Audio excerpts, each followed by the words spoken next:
Hi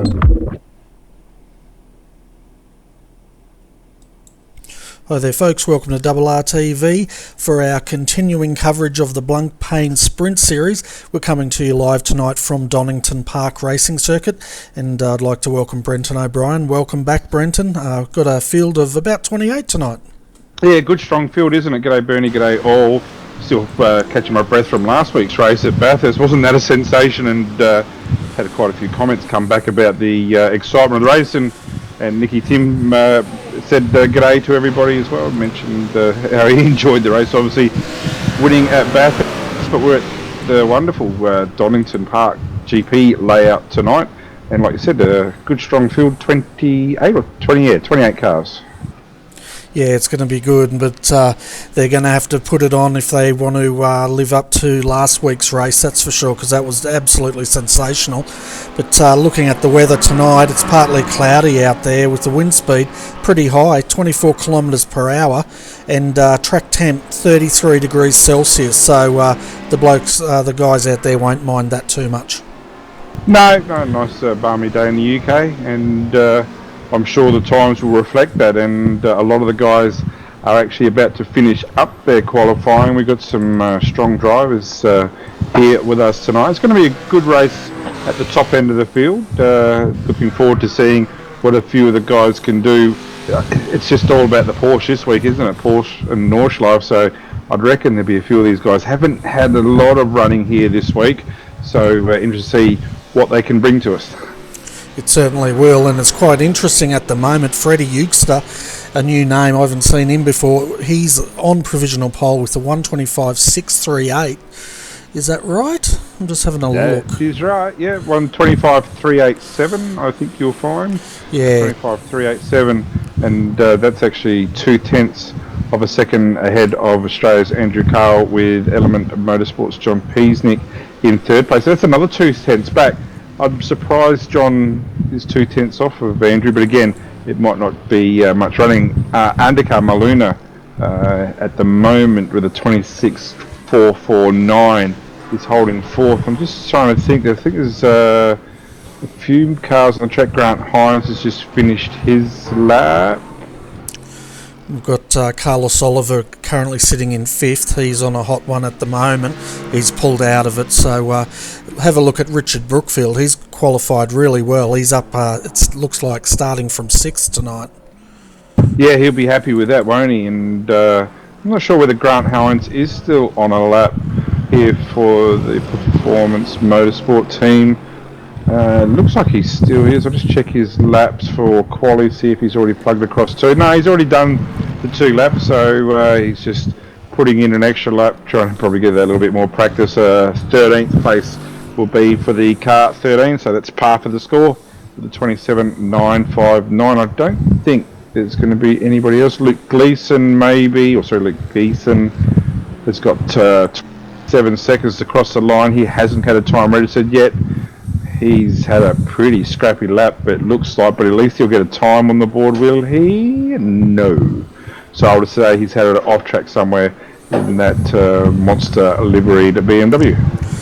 And it looks like only 21 out of the 28 starters tonight have actually got a timed lap. So it'll be interesting when they grid up to see how many cars we do have take to that grid.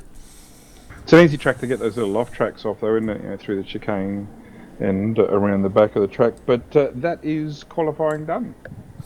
Certainly is, and we're going to be into the racing very shortly, folks. But before we do that, let's go through our grid. So Freddie Eugster takes pole with the 125.387 in the Ford GT3.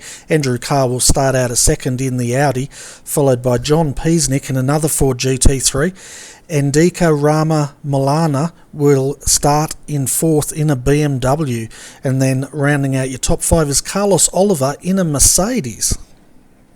Yeah, it's good spread, isn't it? And actually, it's funny that the Mercedes has been fairly strong, but the first one tonight on the grid at fifth, no McLarens that I've seen. No, sorry, Richard Brookfield. I think he's in the McLaren. So there you go. So all the makes are covered in top 6. Pelican Ross Rizzo is in 7th. Paul Mansell 8th. Ross Lowe Ruslow, in ninth place in the car 14, and Jens Windler in 10th position. So, and that's the car 16. So he'll be pretty happy with that, no doubt. Going through, we've got Anthony Mott in 11th. William Legrand, Grant Hines we showed before in the car 13. Yeah, Samuel Doak. Yeah, I'm just having a look what Colin Gorton's got to say. Looks like he's going to pull off the track or something. Yeah, well, Grant Hines, Samuel Doakey. I'll just go through this last little bit here. Dave Caitling. So, yeah, so that's your top 15. Yeah, out of 16th, Darren McKenzie in an Audi, followed by Jeff McPherson, and then Philip Antonia out of 18th. 19th is Dennis Fiedler, and Florian Giacomini will start out of 20th. Out of 21st is Rick Bourne, followed by Jazrin Jali. Estefano Estornino will start out of 23rd. 24th, Lance Blackhood, and 25th is Luke Geeson. Out of 26 will be Colin Gorton, followed by Karsten Ganser. Tracy Rumschlag will round out your field of 28.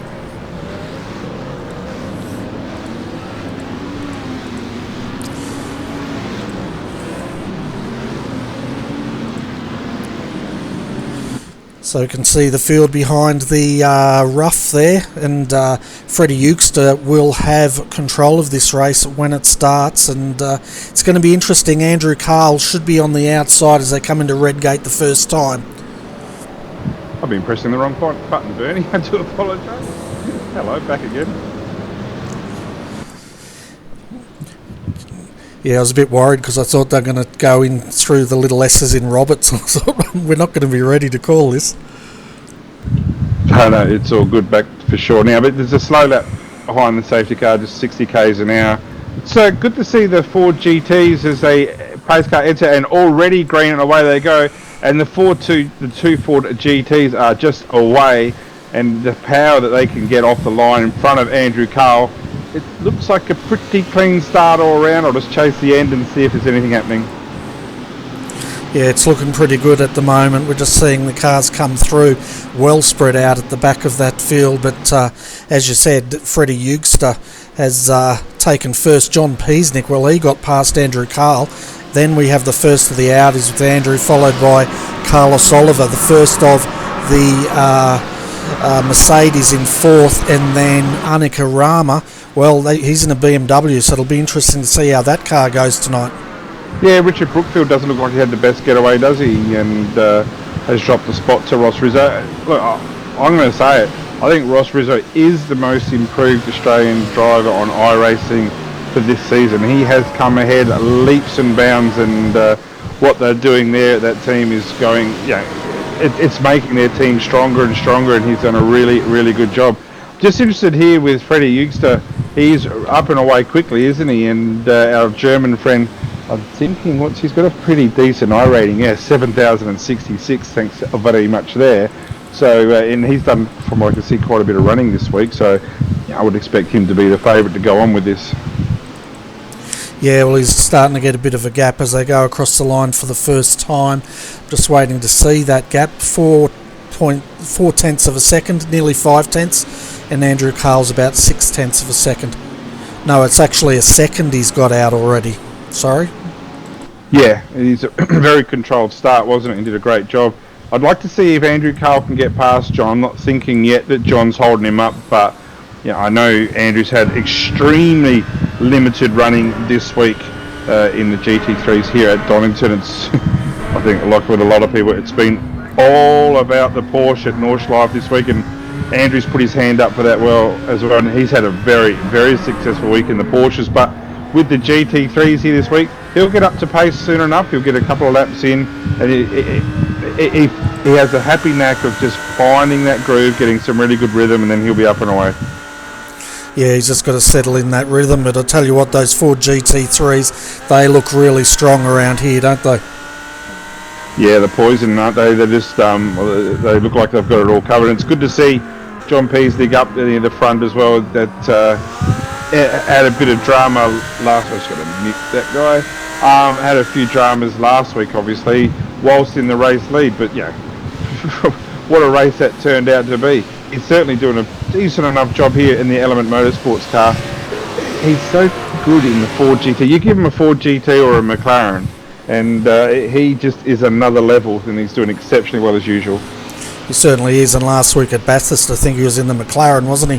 This week in the Ford GT3. I think the first round we covered he was also in the Ford GT3, so it's interesting to see how he switches cars depending on the circuit they're racing in.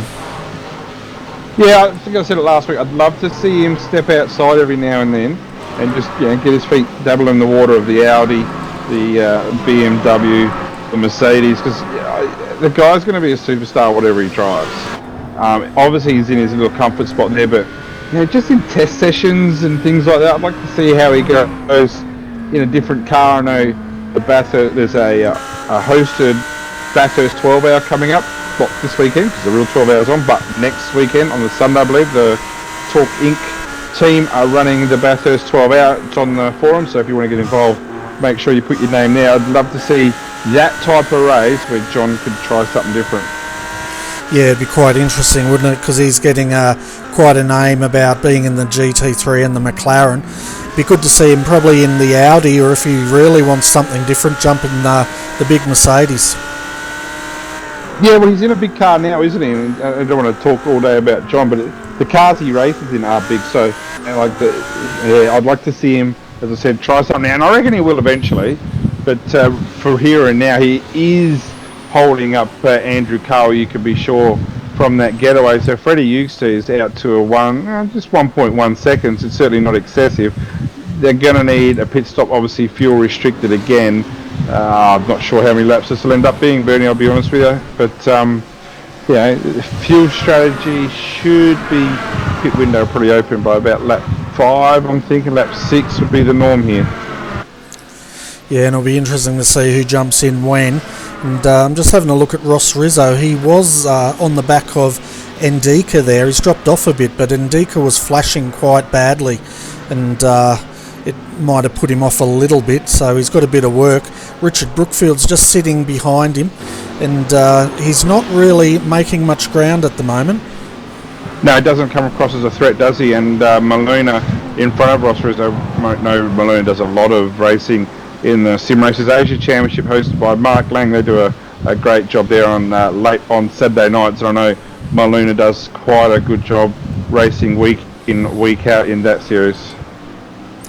Yeah, and it's just refreshing as we see Andrew Carl now all over the back of John Peasnick. He really needs to get past him and start hunting down Freddie Eustace here. But it's really refreshing to see all the different marks in this in the top 10. Normally you see one car absolutely dominate and everyone goes for it, but tonight we've got a very good mix of marks out there. Yeah, we do. There's 2 Ford GTs up the front at the moment, but Andrew's the quicker of the second Ford GT for sure, and just got to find that right passing lane, doesn't he? He had a issue last week where he was tagged in the chase by Josh Rogers, and that crippled his car pretty badly with steering damage and put him out of the race. So hopefully he'll have a clean race tonight, won't have anybody trip him over, and let's see what result he can get out of it. Oh, definitely. And I think the hardest part of Donington, it's a very fast flowing track, but there doesn't appear to be a lot of passing opportunities here. I guess down Dunlop Straight, if you can get in to the Fogarty S's, you may make a move, and again where they're coming down Melbourne Hairpin under brakes is another passing opportunity. Yeah, it's risk versus reward, isn't it? And the time's going to come. We're already 10 minutes into the race, and you're going to probably think that he's going to want to make a move probably sooner before later. Freddie Eustace at the front certainly hasn't driven away from the field, there's no doubt about that. A few cars in the pits too as they drive past. Let's have a look at that. Grant Hines is definitely one of them. Certainly hasn't driven away, but he could also be just doing that conservation. I'm not sure if the Ford GT is that friendly on tyres around here. Yeah, that's going to play a big part, isn't it? Because I don't think they throw tyres on these cars. They really don't have the time for a 40-minute race. But it'll be interesting to see as the race progresses if those 2 GT3s start to suffer a little bit. Yeah, well, I think it's a pretty heavy track on the tyres, as Grant Hines has in fact retired. He's left the server. So our first victim of the Donington Waltz, Darren McKenzie, Dave Catling and Samuel Dockey are also in the pits, and they look like they got some decent sized damage, unfortunately for them. But Andrew Carl is still all over the back of John Peasing. I think John looks pretty settled though. He doesn't look under threat. He seems to be doing a pretty good job tonight, concentrating on his exits and getting some good drive out. And these guys aren't disappearing off the back of Freddie Euster at all. They're only 1.3 down. Yeah, and I'm looking at the lap times. Freddie set the fastest lap last time through with the 125.657 or 575, sorry, and John's was a 125.761, so he hasn't lost a lot at all. And looking at Andrew, well, his was a 125.744 this time through, and yeah, so the top three are quite even, which is great. Yeah, they are, and they have driven away our fourth place Carlos Oliver in the Mercedes. They're 8.7 seconds up, but this is where it's at, and I still think that if Andrew can make that move on John, he'll be pretty quickly onto the back of our leader. But you know, the thing is, do you come in early, take that early pit stop, get the tank filled to the necessity amount, but then you come out in traffic and there won't be blue flags that are allowing you through, so you know, he could get stuck in slow traffic. The one thing about the GT3s, from what I've seen, did a lot of laps at Bathurst last week, was that these boys generally just run it till it's dry and then pit and then get out there, because these guys, you know, the cars seem to react and seem to go quite quicker on empty tanks. Yeah, it'll definitely be interesting to see. I guess, you know, I'm not as experienced as these guys, but if you're out front, I guess you'd want to run it as long as you can. If you're down midfield and that, then an early pit stop may help. And if you're at the back of the field, an early pit stop might also put you a lap down, which is game over. Now, there's definitely been a lot of action between Darren McKenzie, Grant Hines, David Catling and Samuel Doakey by the looks of it, because they've all gone down between 2 and 5 laps. Yep. Oh, P6's gone. P6 had a spin on the exit. Sorry, Bernie, for catching that. But he hasn't got any damage. He's just on the infield. Will he come out in front of Carlos? You'd think Carlos will go straight through him. Yes, he will. So that's going to hurt him badly overall. And, well, as we were talking about when Andrew Carlos can be released, let's have a look at his lap times and see what the difference will be here. He's consistent, isn't he? 125.769, 125.743, 25.9, 25.8 and 25.7's in. Let's see if he can dip that to the 25.6s, maybe 25.5s now. Yeah, we're just having a look at the replay. John Peasnick actually put 2 wheels in the grass on the exit, as we see there, getting passed by Carlos. But 2 wheels in the dirt, and that was enough to turn that car around. That's how much on the edge he is. Yeah, it's a shame for John, because he was leading Bathurst last week and lost it in the dipper, and all sorts of carnage ensued there. And he drove so well last week. He saved fuel in the early stages. His pit stop was a lot less time than the other guys, and had the benefit of taking the lead. Just made that mistake. So, you know, he's thrown it away again tonight. Yeah, he certainly has, and he was under a lot of pressure there by Andrew. But it's going to be interesting now that Andrew's released, so to speak. Let's see what the Audi can do, and whether he can start pulling in Freddie here.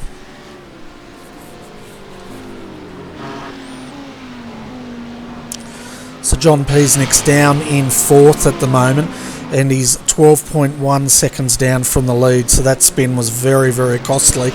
I can't see him really coming back from that. He probably the best he's going to hope for here is 3rd, unless something happens to Andrew or Freddie. Yeah, well, I'm just having a look there. He's going to be all over the back of Carlos soon, isn't he? We know he's got the pace, but we talked about the passing lanes, and we talked about, you know, passing lanes and maybe using pit strategy. This might be a time. Yeah, once John gets up there, Carlos is all over the place with his ping. It's fairly through the roof. He's shaking all over the place. He shakes more than Elvis Presley there for you, Bernie. But, yeah, that's very, very off-putting, isn't it? That's my Elvis impersonation, mate. It was ordinary, I'm not going to lie. Oh, yeah, it was. I enjoyed it. But yeah, you're right. Something when a car's jumping all over like that, when you get that close, how do you try to make a safe pass? Because he might end up in the middle of your cockpit.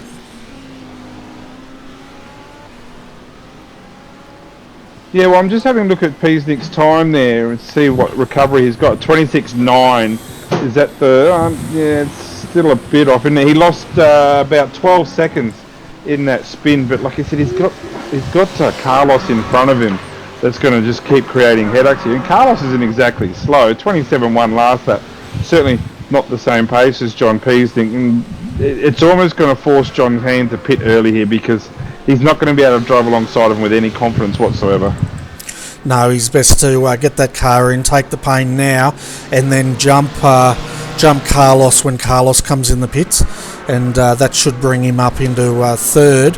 I'm just having a look at the times. Freddie Eustace's last time, a 1:25.608, compared to Andrew Carl's time, a 1:26.469. So he's pulled it out a bit. 2.6 seconds is the gap.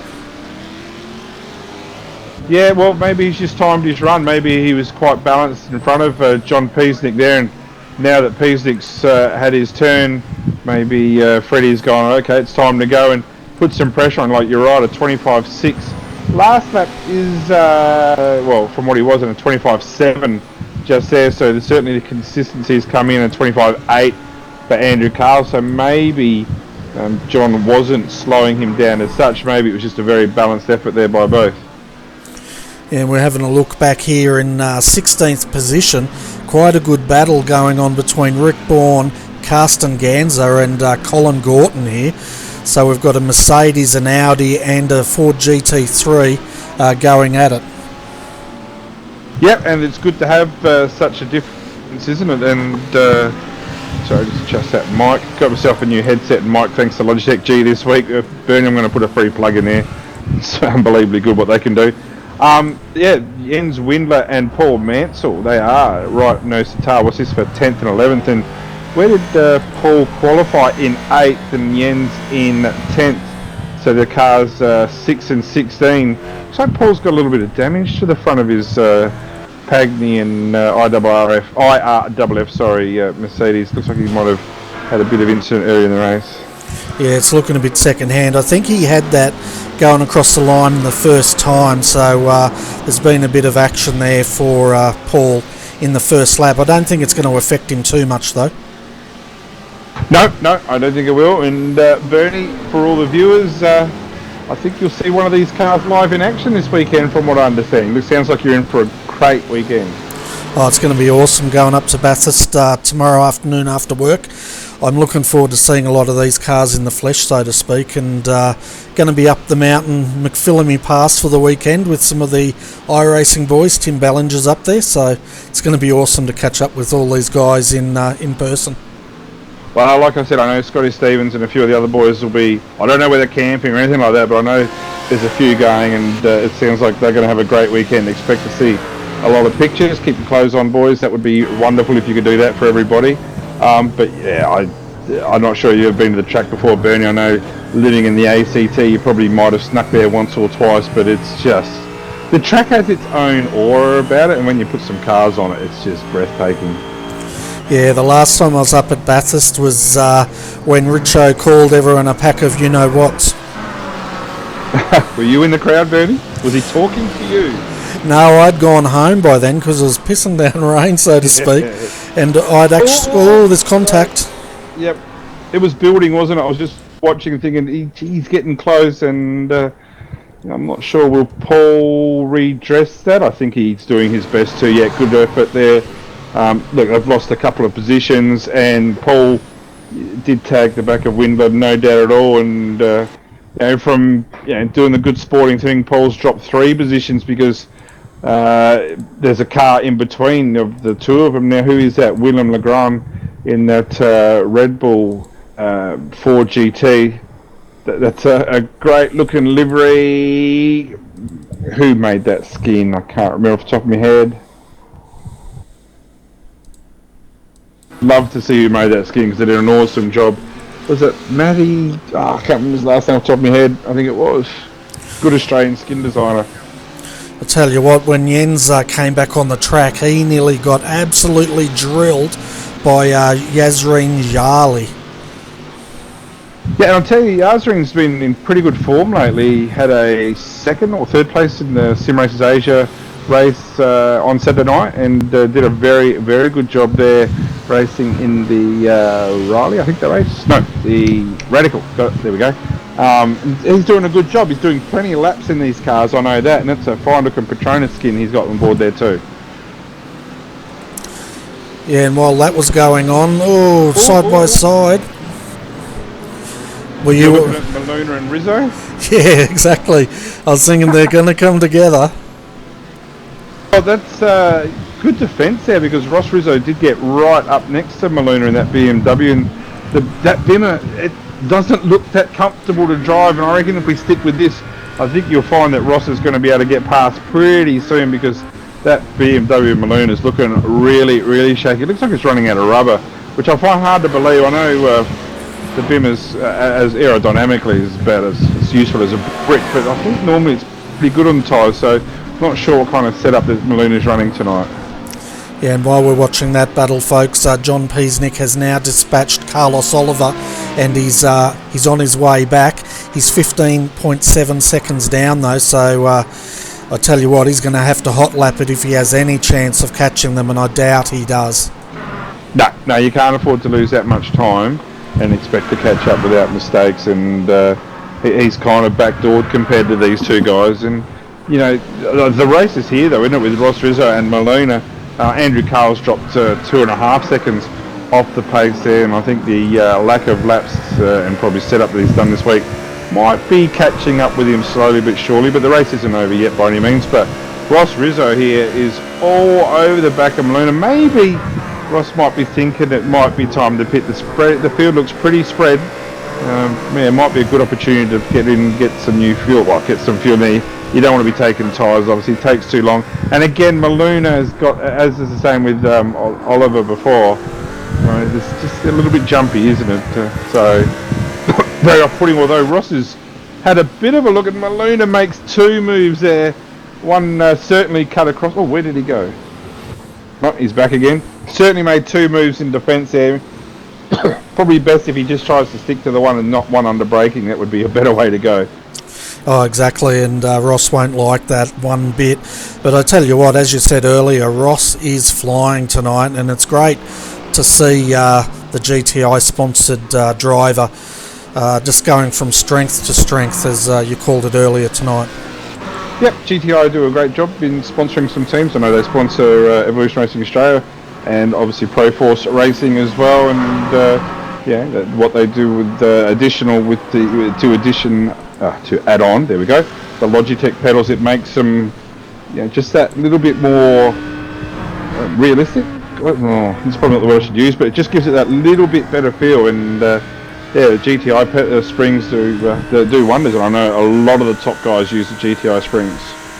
Oh, they certainly do, and I tested all the different springs, and I always think the GTI springs are the better ones, and I swear by them. When I had the Logitech pedals, that's exactly what I used. I even tried the load cell. Yeah, well, what are we on? Lap 15 now, and over halfway through the race. Thinking it might be time for Ross. If he had a spotter right now, or someone who's going to be calling the shots from, I'd be saying it's time to come in, Ross, because I definitely think he's got the pace, and you can actually see behind. Actually, we have had a few pit stops already. I'll tell you what, Andrew Carl's been absolutely burnt on the exit there by Carsten Ganser, who's a lap down. But our leaders have actually pitted. Freddie Eugster and Andrew Carl have both pitted.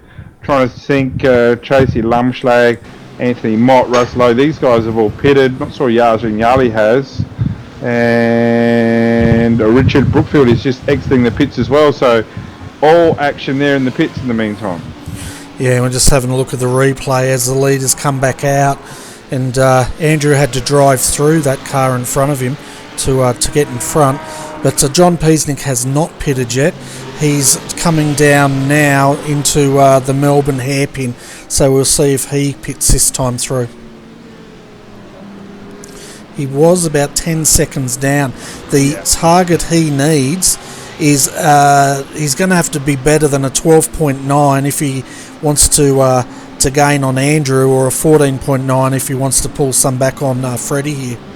About to find out, entering pit lane now. Like I said, Andrew got really badly burnt on the pit exit by a slow car. I think the lap car was trying to do the right thing and slow down, but unusual spot to slow down on the pit exit when there's nowhere to pass. So that cost Andrew significant time for sure. But Peasnick's in the pits. There goes Euclid through. Carl is already through. Yeah, there wasn't really much expectation there of Peasnick getting out, exiting pits now. Will he lose any spots? No, he won't. Remains in third spot. Yeah, his time was a 13.6. Also noticed the BMW, I think, who was that? Was that Jazreen? No, yes it is. No, it's not. The number 04, I think it is, or is in fourth position. Totally butchering it here. Yeah, you're going all right. I know Yazrin's in Petronas Audi there, mate, but yeah, there's quite a wide pit window that the boys have used. We've covered 3 laps. I know at Bathurst it was, getting all within a 1 or 2 lap window, so it's good to see a bit of variation. Not sure there's been a lot of positional changes. Peasnick still that distance in front of Carlos Oliver there. Where's that battle? Maluna seems to have... Where's Ross Rizzo gone? Ross hasn't pitted yet. If he's going to jump Maluna, he has to do a better time than at 14.2 seconds, because Maluna has just come out of the pits. That's the BMW I was trying to work out. So here comes Ross Rizzo, and we'll see if he can actually jump Maluna. Looking at where Maluna's coming out of now, he's just coming out of Coppice and running down to the Fogarty S's. No, he isn't, sorry, Melbourne hairpin. Melbourne hairpin. So I like the fact that Ross has been able to hang on that extra lap and run lighter, but I'm not sure. Peasnick goes through, Oliver goes through. I'd love to see Ross moving now, and will come out and make a gain, I would imagine. Yes, he has, so good work there by the Pro Force Racing team, and they used their strategy, held on as long as he could, saved a bit of fuel no doubt, and has made that gain, quite a substantial gain on Underca Maluna. So yep, good move by that team. Definitely, it's definitely paid off. Substantial lead now, and good forethought by that team. He really had to get past Maluna, and the only way he was going to do that was a pit strategy, so it's paid off. His time was a 12.7 seconds time, his pit stop, compared to Maluna's 14.2 seconds. Well, he was patient, wasn't he? He could have easily have pulled into the pits, 1 or 2 laps before Maluna and rolled the dice there, but he was patient. He stayed out. He wore Maluna down. Maluna had to pit, and with that 1 extra lap on light fuel, was able to make a substantial gain. So, yeah, it's all worked out very, very well for Ross Rizzo. And like I said, I continue to talk this guy up because he's just getting better and better. And I'm not just talking in GT3s here, Bernie. He does a really good job now in the V8. I know with the Friday night Australian Online V8 Championship that's run by Nick Hausler at the last round, the Phillip Island Joe, he did a great job there, and was very, very competitive throughout. Yeah, it's amazing, isn't it? You see these guys that can jump out of GT3, jump in a V8 supercar, and I don't know how they do it. They're just always quick, no matter what you throw them in. But it might be a bit of a time for an update, folks, on the top 5 and a few more bits of information. So Freddie Eustace's leading. The gap is now 2.093 over Andrew Carl in second. John Peasnick's moved back to third, 14.3 seconds down from the lead. Fourth is Carlos Oliver. Well, he's right down there, 21 seconds. Ross Rizzo's moved up to fifth now, and he's 20 seconds down. So that's your 26 seconds down. That's your top 5, folks. As far as the last car on the lead lap, that is Estefano Estomino. He's running in 14th. Then we start seeing the cars a lap down. The retirements tonight, it looks like we've lost Jeff McPherson Philip Antonia, Grant Hines, he was our first retirement, and David Catling also retired on that lap. And have a look at the lap times here. Last lap, 26.136 for Freddie Eustace and a 26.1 for Andrew Carl. That was the last lap, and this lap just gone, a 26.444 for Freddie and a 26.478 for Andrew. So these guys aren't going anywhere. The gap is extremely steady at 2.1 seconds. Andrew's going to have Samuel Doki in front of him. I know Freddie was able to get through at a really good spot on the main straight there, didn't get in the way at all, but I don't know whether Andrew's going to have that benefit. And Sam's done his best to get out of the way there, maybe a little bit clumsy, but that might have cost Andrew a little bit of time. Just go to Joel Real Timing and have a look. Yeah, it's probably lost 1.5 tenths, but certainly nothing too significant. Yeah, and that was really good forethought there from Samuel to take to the grass there, because if he didn't and he had held his line, I think there would have been a bit of coming together between Carl and himself. Looking at the battle here again, Bernie for 12th and 13, William Legrand has made up a decent amount of ground over the last few laps. Did start 12th on the grid and 13th now in race, so dropped that one spot. But himself and Jens Windler, maybe, let's face it, there's a lot of Ford GTs tonight, and it comes and goes in waves, doesn't it? And possibly thinking that the Ford GT is the bigger tennis racket this week. Certainly looks that way. I think this car's quite underrated, really. I love driving it, and I also love the sound, as the viewers can hear now, as we're riding with the gyro with William Legrand.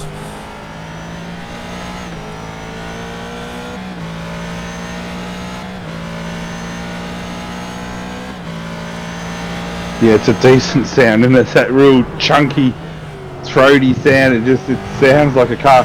And just looking at Russ Lowe in position number 9, he's got the same livery. So I'm just wondering whether these guys are just enjoying that livery, which, why not? It's a fantastic job there. Or whether they're actually part of the team, I do not know. So yeah, it's good to see so many different variations of the skin. Yasmin Yali, again, we'll talk about him before. He's up into 9th place now. This is a great effort, this, by Yashim. Didn't get a time in qualifying, started 22nd on the grid. He's definitely been our biggest mover for this race.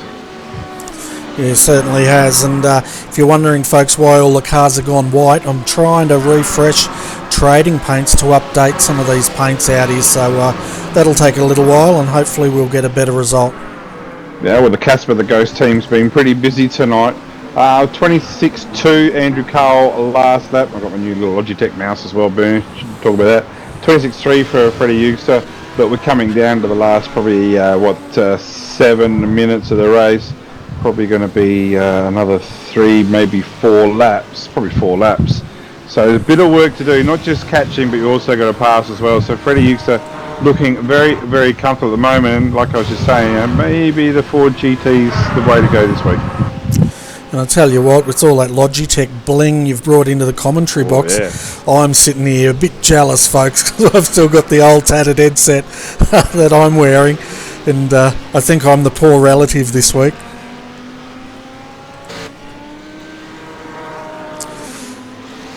So we just noticed how everything went quiet there.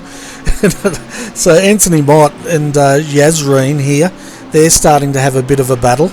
But Yazreen's paint scheme's still the brilliant white, which these cars roll out of the factory in. But there's not much we can do about that, unfortunately. No, it's all good. Just got a family here, Bernie. Sometimes you don't want to hear what's happening in the background, so just got to shut things down quickly. Oh, that's all good. Are they still playing the... What were they playing last time? Star Wars last week. My oldest bloke's playing League of Legends tonight. It's... I don't know about you, Bernie, but I can't. I watch him do it, and there's no. I think it's supposed to be the world's most popular game, and it is a game, but it doesn't work for me. Yeah, me neither. I don't like these games when you've got to think under pressure. As we look now, Yazreen ranged up on the side of Anthony. Anthony held him off.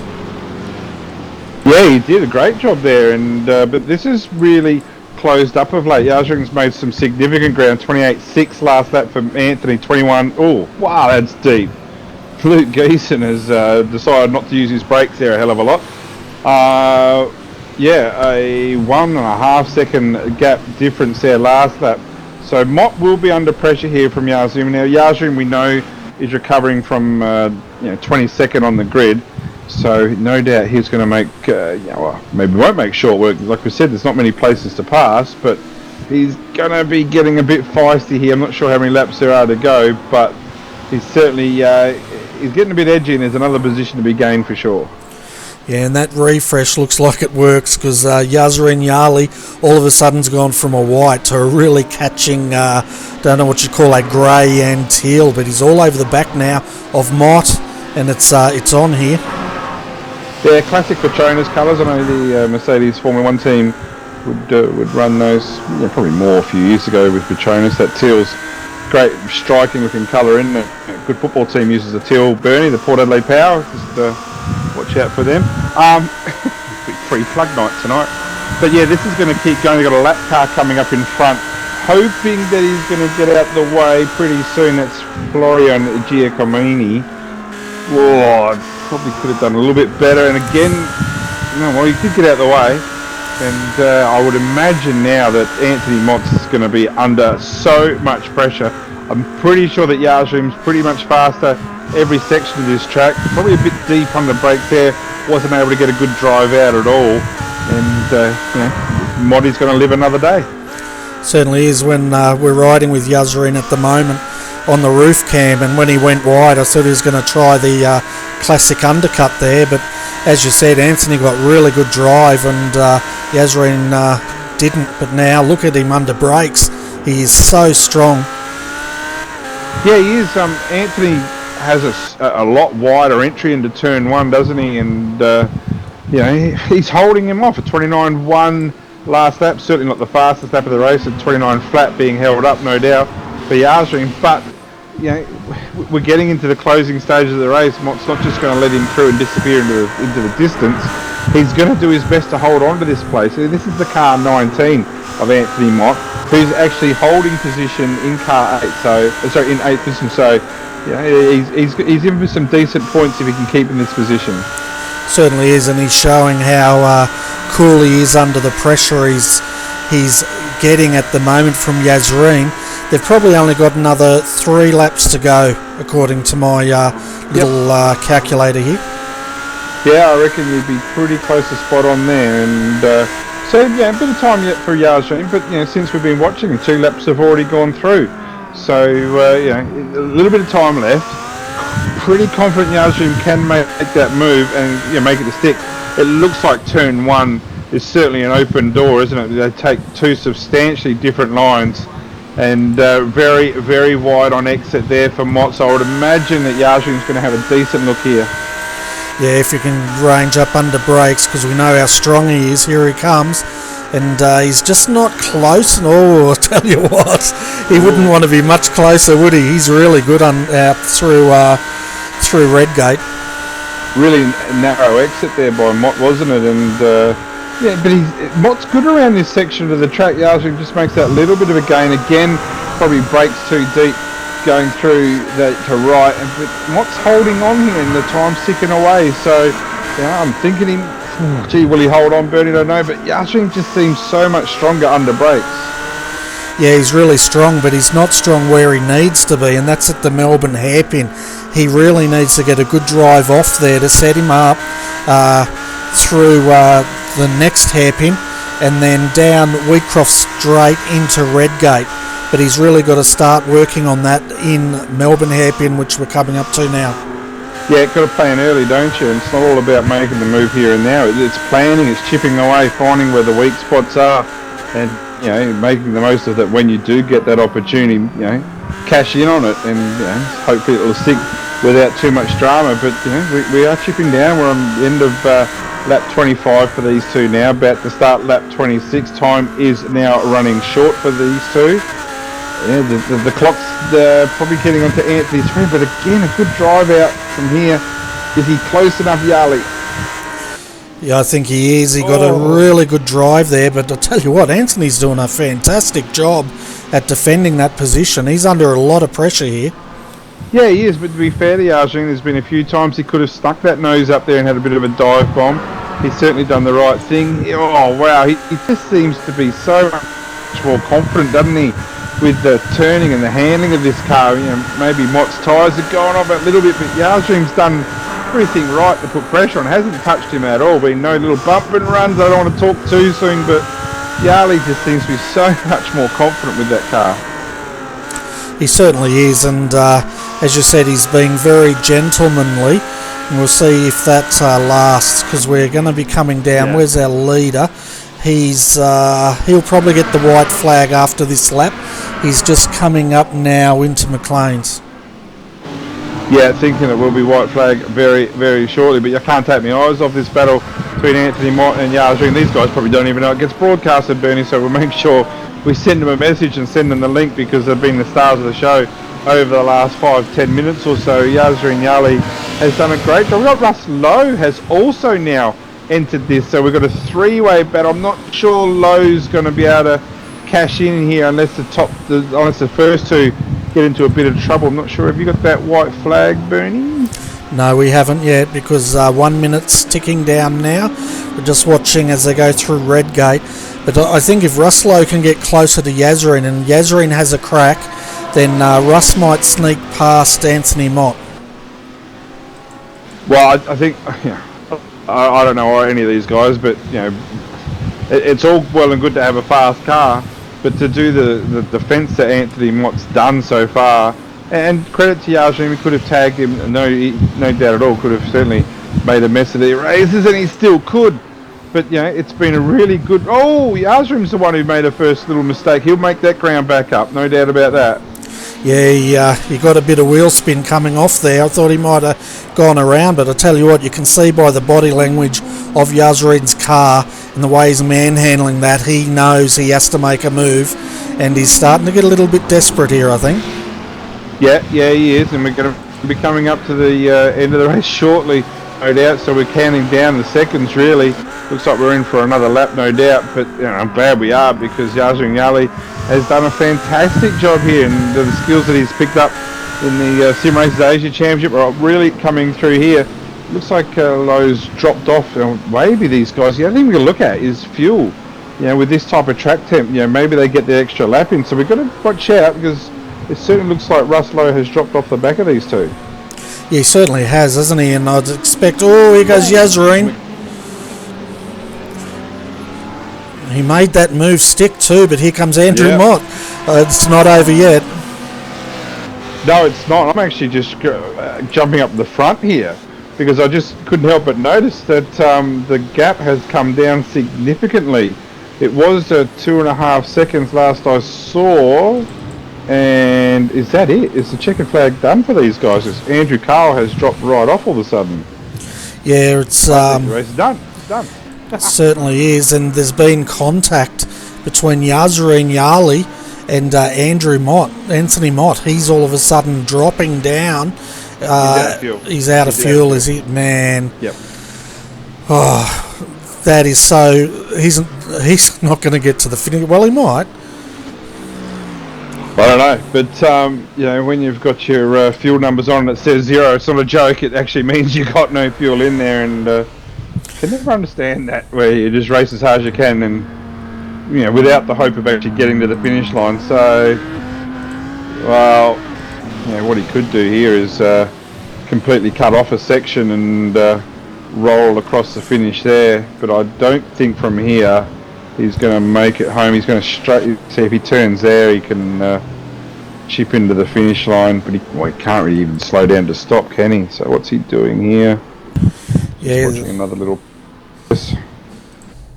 There's no power. The car's actually cut right out now. So turn here. See if he can turn here. I'm not sure he gets through, or whether it's black flag it, wouldn't it? I don't know. He might do. But the way he's going, he's not going to finish anyway. Yeah. Now, if this was real life and it was Bathurst, he'd be almost ready to jump out of this car and push it. It's still a long push, and this part here is downhill, but when he turns, it's uphill, and Yeah, unless he's got any oomph in that car at all, he's not going to make it, because this is where it gets uphill. So if he's got any power at all, and I'll just jump on board to see if it's blipping at all. No, it is not. Yeah, there's no sound coming from this car whatsoever. He doesn't have to worry though. He's going to be classified in 13th because he just went down a lap. So he's still, you know, bittersweet. I tell you what, he did such a good job. Brookfield pushes him. But yeah, he did. But, well, you know, he did. But at the same time, the whole time he was doing it, he wasn't going to make it on fuel. So yeah, he did a good job defending, but. You know, he can't complain about running out of fuel 2 weeks in a row because he's got the numbers in front of him. But anyway, it is what it is, and we have a race result and we have a race winner. I tell you what, Richard Brookfield's out of fuel as well, but he got across the line. Yeah, I think Rich ran that extra lap anyway, just as a wind down. I think he was across the line previously. I'm thinking, yeah, he would have been. Yeah, and so he just did that one extra lap. Yeah, and I tell you what, as he hit the pits, the engine cut out. So that was down to absolute perfection there. Richard Brookfield comes home in 7th. So, folks, let's go through the full results so you can see where your favourite driver finished tonight.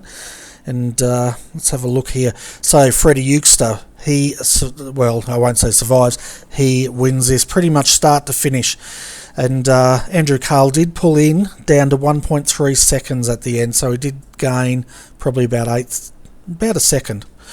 John Peasnick comes home in 3rd, Carlos Oliver 4th, 5th was Ross Rizzo, great job there, Enrico Milana comes home in 6th in the BMW, Richard Brookfield 7th, Yazrin Yali home in 8th, Russ Lowe 9th, and Paul Mansell rounds out your top 10.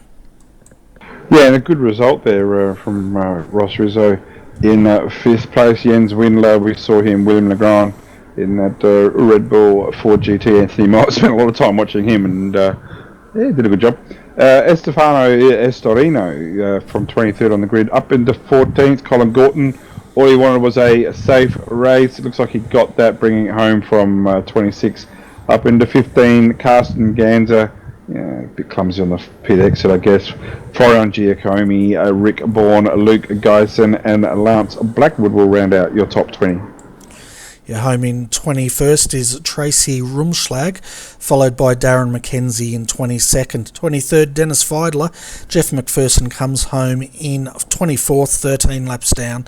Samuel Doak, he's, well, we're into the retirements now, classified 25th. Classified 26th was Philip Antonia, followed by Grant Hines and David Catling. And I have a feeling Grant Hines and Catling probably had that coming together, and I'll see if we can get a replay of that. Yeah, I think they might have. Darren McKenzie, I know, tried to come back out. He was in the pits for extended time in his Audi and came back out and punted it pretty bad. The Audi just gripped and left him and found a wall at speed. So he did not survive his injuries, unfortunately for Darren. So yeah, his race was done pretty early. Yeah, we're just jumping back to David here, and we'll see if we can find out what's happened to him. And this is lap 2.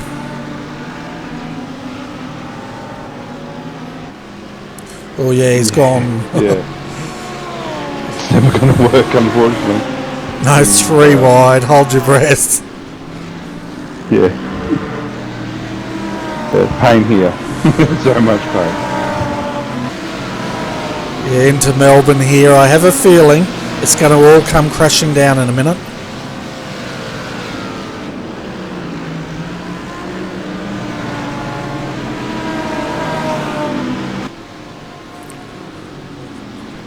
Well, yeah, it's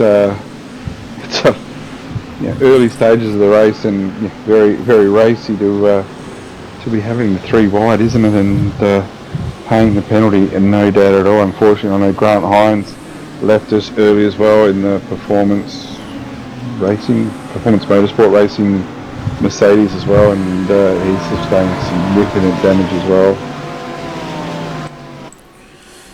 Yeah, I was trying to find where Grant came off, but he didn't have any off-track, so I have no idea. Oh dear, there's a Mercedes into the wall out there as we're watching this replay.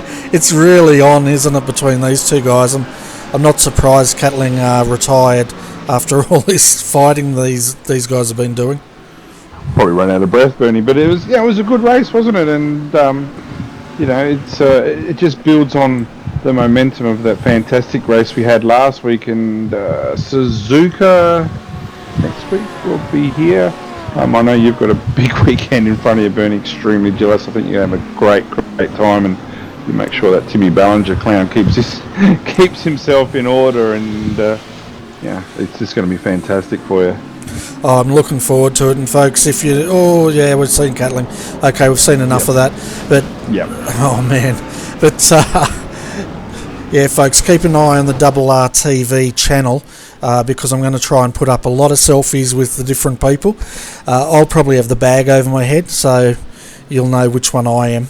But I'm just looking forward to catching up with a lot of these people. We know a lot of people over TeamSpeak and we call their races, but I have not met many in the flesh, so it's going to be either really exciting or it's going to be really disappointing if these guys are all like in their 70s and in their walking frames, to know that these blokes can beat me on the track. Well, if they drink as much as they say they drink on occasion, they're going to need walking frames, so there'll probably be two of those lying around. But I haven't been to the Bathurst 12 hour, and look, like a lot of everybody, want to try and get here one day for it. But in the meantime, I'm sure you'll have a great weekend, and different catching up with people in real life and not just talking about iRacing. It's good to talk about this, that and the other as well. Oh yeah, that's a big hit, isn't it? And you'd meet different personalities, so I hope all of you have a great weekend. I definitely will, and the true professional I am, folks. I'm going to drink all weekend, then I'm going to come back Monday night to call the Skip Barbers, and I think Tuesday night we've got the Corvettes, which I hope Scott Stevens calls that with me, but we'll see how he pulls up after the weekend. So yes, Scotty's got a long flight back home to Perth, so your drive compared to his flight's chalk and cheese, so hopefully he'll get himself home in time. Yeah, I won't count on it though, but I know where he's up in Reid Park and we're in McPhillamy, so I don't think it's that far around. I know what he looks like because of Facebook, but he doesn't know what I look like because I've got a racing car as my thing on Facebook, so I can spy on them and they won't even know who it is. Oh, Big Brother's watching. I'm the same, but I have my picture on. I don't think I do anyway. But anyway, mate, that's going to be it for me. I'm heading out of here, if that's all right, if I can take my leave. Yeah, well, we're pretty much finished here anyway, folks. I hope you've enjoyed tonight's coverage. It was a really interesting race. Wasn't as action-packed as Bathurst, but I reckon it was just as good. If you didn't watch Bathurst last week, have a look at it. It was a brilliant one. But until next week, folks, thanks for joining in. Thank you, Brenton, for also calling this with me. It's always a pleasure to have you up in the comm box. Yeah, great to be here, Bernie, and hopefully the season will keep going. It's week 8, so hopefully the season will continue on with the very, very good drivers that come and see the Australian Strength of Field GT3 race. Definitely, and anyway, folks, thanks for joining us. I look forward to your company on Monday night. If you are up at the Bathurst 12 hour, come and say good day. I'll be up at McPhillamy, and I'll be trying to find as many iRaces as I can just to meet up with them. But until Monday night, folks, I'm Bernie Wiemers. On behalf of Brenton O'Brien, we'd like to wish you all a very good evening.